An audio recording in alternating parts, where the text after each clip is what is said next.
WHV atau Work Holiday Visa.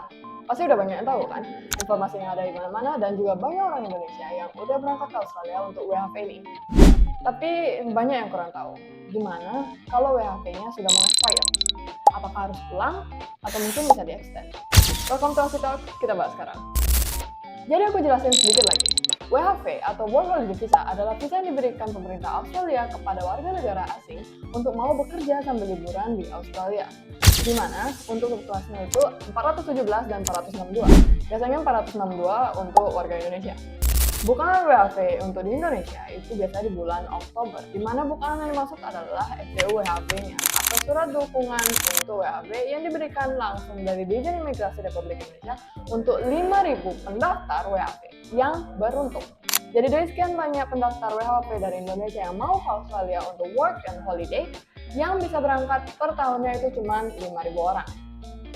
Dan WHV ini umumnya ngasih kamu kesempatan untuk kerja selama 1 tahun. Nah sekarang pertanyaannya, kalau udah hampir 1 tahun, bisa apa? Ada 2 opsi. Yang pertama, kamu bisa extend WHV.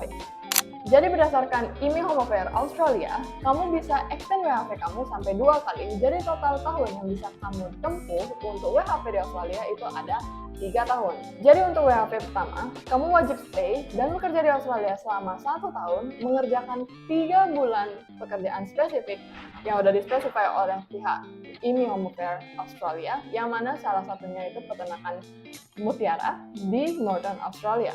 Kalau kamu udah ngelakuin 3 bulan kerja spesifik itu, kamu akan dapat peluang untuk visa kamu di-extend ke tahun yang selanjutnya. Untuk tahun yang kedua itu kasusnya sama dengan tahun yang pertama, di mana kamu wajib kerja 1 tahun di Australia dan wajib melakukan 6 bulan kerja spesifik seperti yang ada di tahun pertama. Kalau misalnya kamu udah kerja untuk 6 bulan ini, kamu dapat peluang yang besar untuk lanjut ke tahun yang ketiga atau extendmu yang terakhir. Dan untuk tahun yang ketiga, kamu udah nggak bisa extend visa kamu lagi, jadi ini adalah peluang kamu terakhir untuk WHV di Australia.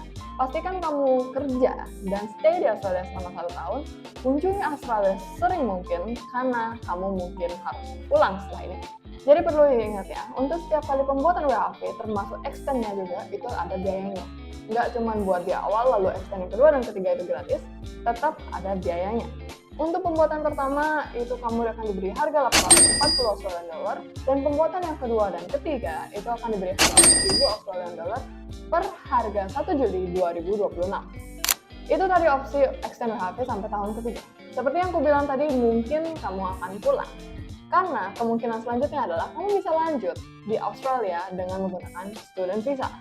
Jadi opsi yang kedua itu student visa, yang mana kamu harus fokus study dan worknya sebagai sampingan. Mungkin holiday-nya kalau sempat.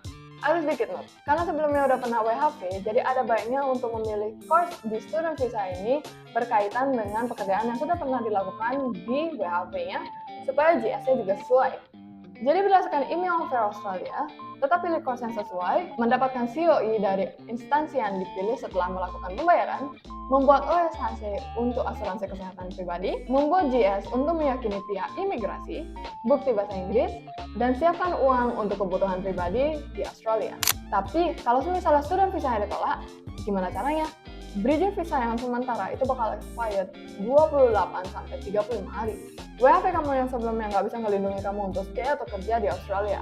Kesempatannya antara visa kamu akan di-granted oleh AATIC atau kamu harus pulang. Jadi opsi yang bisa kamu pilih kalau situasi ini terjadi, kamu bisa appeal refusal error ke AAT atau Administrative Appeal Tribunal, yang mana biasanya butuh waktu bulanan sampai tahunan. Yang kedua, kamu pulang dan apply student visa lagi offshore, yang mana artinya kamu harus apply di Indonesia dan kamu harus bayar lagi.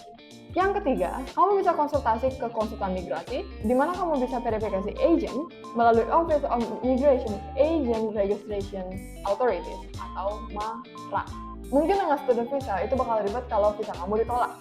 Tapi kalau misalnya visa kamu granted, kamu bisa stay di Australia lebih lama dan bisa kumpulin poin untuk PR kamu nantinya. Jadi gimana? Sekarang udah ada bayangan kan kalau WHV kamu udah mau expire. Kalau masih ingin tahu lebih lanjut, bisa komen di bawah. Sampai jumpa di Aussie Talk selanjutnya. Dadah!